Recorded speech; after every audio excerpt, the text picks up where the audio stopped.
शक्तीपीठ महामार्गाला पुन्हा एकदा शेतकरी विरोध करतायत। मुख्यमंत्र्यांनी शक्तीपीठ महामार्गासंदर्भात भूमिका स्पष्ट केल्यानंतर शेतकरी संतापलाय।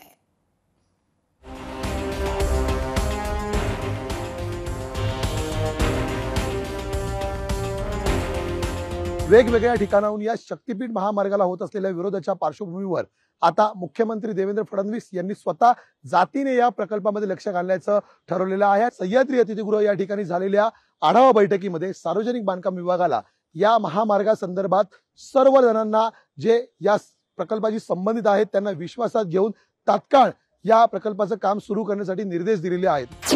शक्तीपीठ महामार्गाला शेतकऱ्यांचा तीव्र विरोध। शक्तीपीठ महामार्ग होणारच, मुख्यमंत्री ठाम। सत्ता येताच महायुतीचा यू टर्न।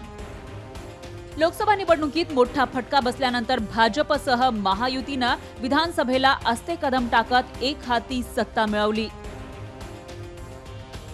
त्यातही भाजपनं बहुमत मिळवलं, पण विधानसभा निवडणुकीपूर्वी महायुतीनं शक्तीपीठ महामार्गाबाबत सावध भूमिका घेतली होती।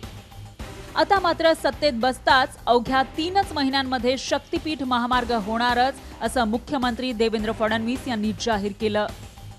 मुख्यमंत्र्यांच्या भूमिकेमुळे सांगली, सोलापूर आणि कोल्हापुरातील शेतकरी आक्रमक झालेत। या शक्तीपीठ महामार्गासाठी हजारो हेक्टर सुपीक शेती जमीनदोस्त होणार आहे, त्यामुळे शेतकरी तीव्र विरोध करतायत। या महामार्गाला शेतकऱ्यांचा विरोध नेमका काय आहे ते जाणून घेऊयात। शक्तीपीठ महामार्ग 12 जिल्ह्यातून जाणार आहे। हजारो हेक्टर सुपीक जमिनीतून हा महामार्ग जाणार आहे। शेतकऱ्यांना कवडीमोल दरानं या जमिनीचा मोबदला मिळणार आहे।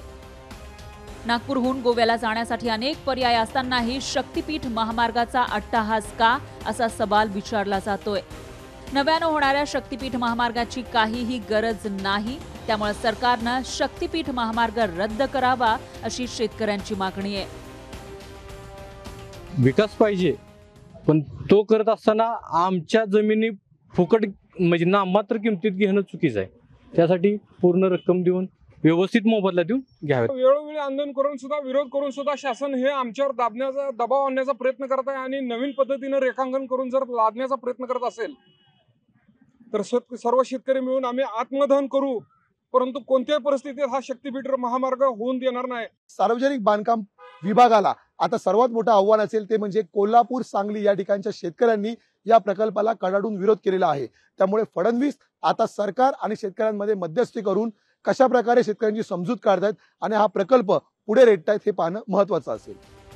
नागपूरहून गोव्याकडे जाणारा शक्तीपीठ महामार्ग कोल्हापुरातून जात असल्याचं म्हणत शेतकऱ्यांनी तीव्र विरोध दर्शवलाय, पण तो कोल्हापुरातून जाणार नसल्याची अधिसूचना यापूर्वीच प्रसिद्ध झाल्याचं वैद्यकीय शिक्षण मंत्री हसन मुश्रीफ यांनी सांगितलंय।